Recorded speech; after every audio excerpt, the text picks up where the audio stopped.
I've been using pen displays in one form or another for a long time now, with my favourites being the ones which come with customisable buttons which help you access crucial hotkeys quickly and easily. Some of the best of these have offered a combination of buttons as well as a dial. In some cases, button clicks aren't always the best option. Sometimes rotating a dial to adjust your brush size, turn the canvas, or scrub through an animation is much more intuitive. I recently reviewed the Huion Canvas 16 Gen 3, which is one of the first pen displays I've used which has two dials. Initially I thought this was wonderful. I'd have one to adjust my brush size and another to rotate the canvas. But the layout didn't completely work, as my arm would catch the lower dial as I worked and rotate the canvas when I didn't want it to. I guess with a device like a pen display, you are restricted as to where you can put the buttons and dials. But with a separate remote, this isn't an issue. I've used many remotes, keypads, consoles, however you want to refer to them over the years, for both the desktop and iPad. The mini key dial from Huion is a good option, but quite rigid with its design. The Pen-Tips pen pad works well with the iPad, but it lacks a dial. My current favourite is the SenseLabs Quick Keys remote, which is quite linear, but it comes with a dial and an OLED display.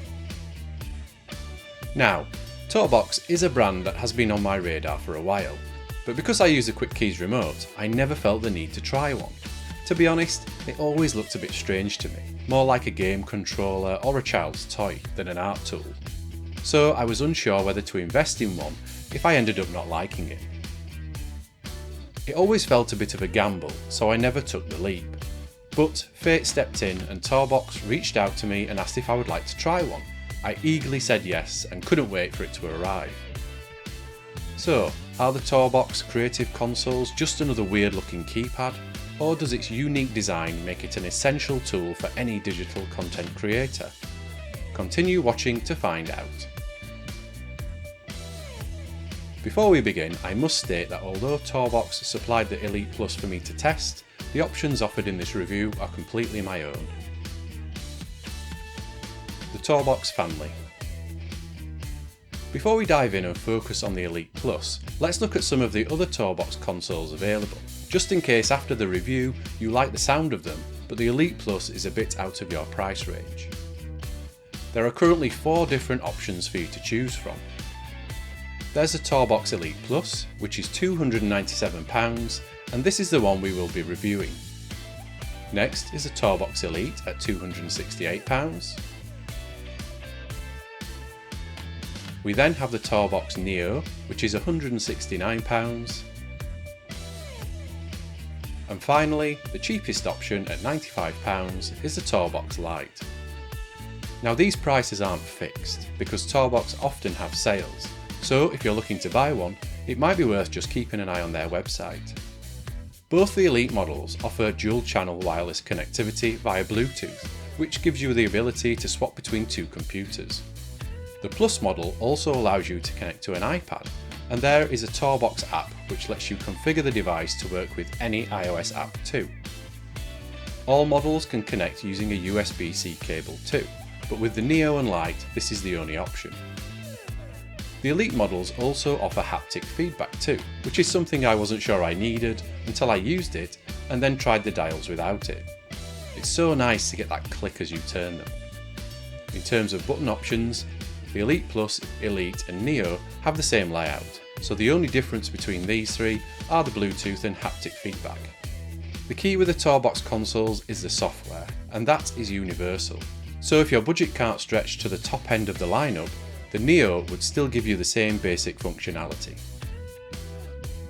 The device. I had seen the TourBox Elite Plus in photos and in other video reviews, but when I removed it from the box, it seemed smaller than I thought it would be, which was a pleasant surprise. For some reason, I assumed it would be bigger. It's a solid, well-built device and it's heavy too, but this, along with the rubber feet on its base, help it to keep it sat on the desk while in use. You can also rest it on a screen on a bigger pen display and it won't slide down. On the back is a USB-C port, but this isn't for charging the device. You can use this to connect it to your computer directly rather than using Bluetooth. There are 7 main buttons plus 4 which form the D-pad. In addition to this, you also have 3 dials, and each can be clicked too, which effectively adds a further 3 button options. So you have 14 buttons and 3 dials. Each control is a different shape and size, which makes it easier to feel for the button or dial you want, so you don't have to keep looking away from the screen. The buttons are quite clicky though, similar to a mouse click, and when turned on, the Elite and Elite Plus offer haptic feedback too, which gives you both a physical and audible response with each turn of the dials.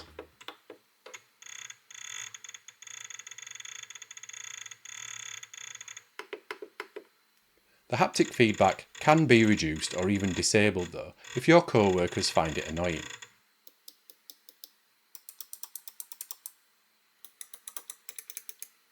On the front there is a small light which shows you when the TourBox is in pairing mode and how it is currently connected. This changes between orange and green if opting for a Bluetooth connection, but changes to white if you connect it using a USB-C cable. On the back you have the battery compartment, and next to this is the power switch. This is only used however when using Bluetooth, and above this is the main Bluetooth control button. You press it to switch between different devices, and you hold it down when you're pairing. It's important to note that the Elite Plus is not a rechargeable device. It instead uses 2 AA batteries, if using it wirelessly. These are said to last for a couple of months though, if using it daily, so you won't need to change them very often. Alternatively, you have the option to connect it directly with a USB-C cable. Desktop setup and configuration. To set up your TourBox, you first connect it to your desktop via Bluetooth, or using the USB-C port. You then download and install the TourBox console software, which should then recognise the device and update the firmware if needed. Once done, you are then given a quick guided tour of the software, and this points out the main areas like the preset list, the settings, and an introduction to the HUD. The first thing you should do is check to see if there are already any presets for the apps you use, and as you can see there are lots to get you started.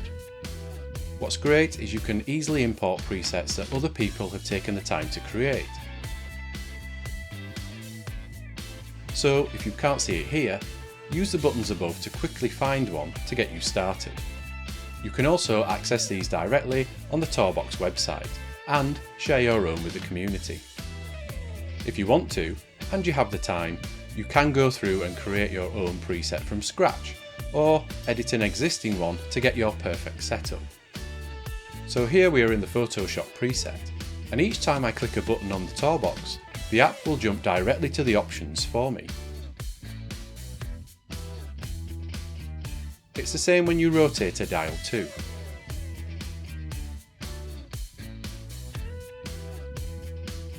As you can see, there are icons next to some of these settings.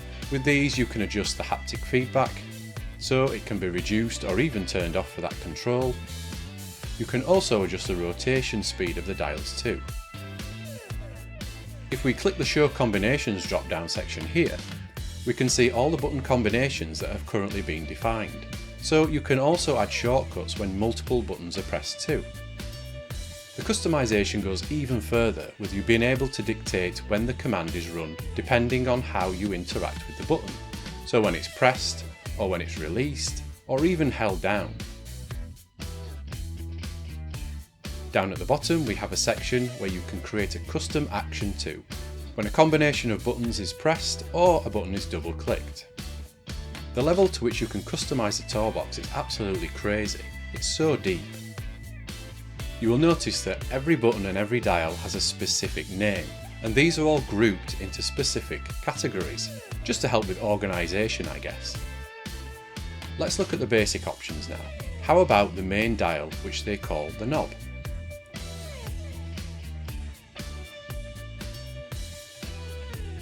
Because we are in the Photoshop preset, the app is giving us a list of all the hotkeys, which is super useful. I've spent too much time in the past setting up remotes and having to track down different hotkeys for simple commands, so it's a great time saver having them all already listed here. You can also assign a mouse click or a modifier like the Alt, Control and Shift keys.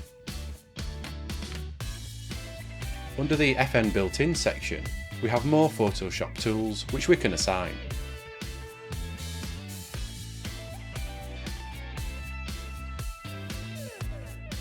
If all that isn't enough, you can also create a custom menu called the Tour menu, which you can assign to a button and call when needed. This operates much like a right-click menu, but personalised to you and the app. Hang on, there's more. You can go even deeper with macros, which will run a specific set of commands in a row. This will be useful if you perform the same repetitive task over and over again, something which involves a few steps. You maybe have an action set up in Photoshop, for example, and that could be converted to a macro and then run with a click of a button. Finally, you can disable the haptic feedback globally with this toggle. And up here you will see two HUD toggles. The first is the General HUD overlay, which shows you a list of what each button is currently set to help you remember if you are new to the preset. The next is a D-pad HUD, and this serves as a reminder of what the D-pad buttons are set to. You can also access some functions directly from the tray icon in Windows. Just right click and you can quickly toggle the HUD overlays or bring up a handy quick guide. iPad setup and configuration. When it comes to connecting the iPad, you first pair the TourBox using Bluetooth. Unfortunately, you can't connect it to the iPad using a USB-C cable, but maybe this will change in a future update. Next, download the TourBox console app from the App Store.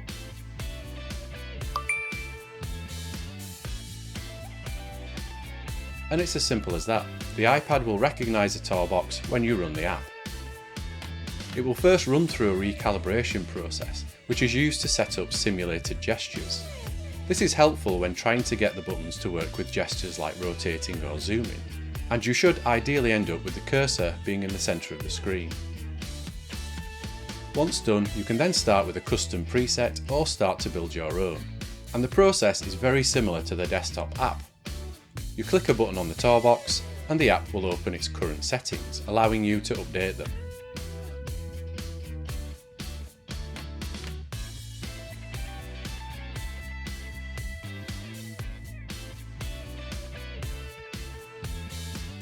With Procreate, for example, you have all its hotkeys and options available to choose from.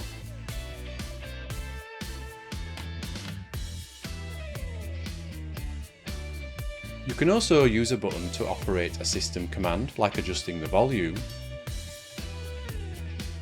or you can specify a specific shortcut key. So you have lots of options to choose from, and it's very similar to the desktop, although having the UI a little smaller would have helped with navigation. The selection buttons are quite big. The only thing I felt was missing was direct access to a library of community presets, like you get with the desktop app. Having an option alongside the main window to browse and import presets made by other users would be so much easier. Yes, you can download and import them manually, but it is quite a clunky process. I also feel more default presets could be added for key apps on the iPad, like Photoshop, Fresco and Nomad Sculpt. I know you can easily make your own, but it's nice to have a head start, and this would be something that future users would want to see. Annoyingly, you can't export the presets from Windows, for example, and import it onto the iPad. They have different file extensions for a start, but this functionality would have been very useful. With that said though, I appreciate Photoshop on Windows and Photoshop on the iPad might be set up differently. The TourBox in use. From the first time I placed my hand on the TourBox, I could tell the design had been well thought out. It fit perfectly in my palm, with every finger being able to access a button or a dial with little effort. I'm not sure how it would feel for a left-handed person though. Using my right hand didn't feel as natural to me, but I guess you could turn the console around to try and make it work. I think that's the key point with the TourBox. It feels more like an extension of your arm than a usual keypad. I found that I was using all my fingers, whereas with the other remotes I only ended up using one or two. Plus, I got to a stage where I wasn't glancing down to see where my fingers were. I could feel what buttons they were close to, which meant I could stay focused on my work. The big issue I had And this isn't specific to TourBox, was learning to use a new controller. It takes time, especially when you're used to using something else, but eventually your muscle memory kicks in and it becomes second nature. With the TourBox, it didn't take me as long as I thought it would though, but maybe this is down to its unique design. There was also the configuration, both on Windows and the iPad. Having presets already made on Windows gave me a head start, and I found over time I just needed to change the odd button or dial, like rotating the canvas for instance. By default the dial is set to adjust the selected parameter, so I swapped this to canvas rotation, which probably took all of about 5 seconds to do. Once I was set up, I did also love having the ability to move from the desktop to the iPad, and have the TourBox work pretty much the same with both. So I could work on something, share it to the cloud, and then continue working on the iPad out of the office. Now this does work better if your desktop app is also available on iOS, but you get the general idea.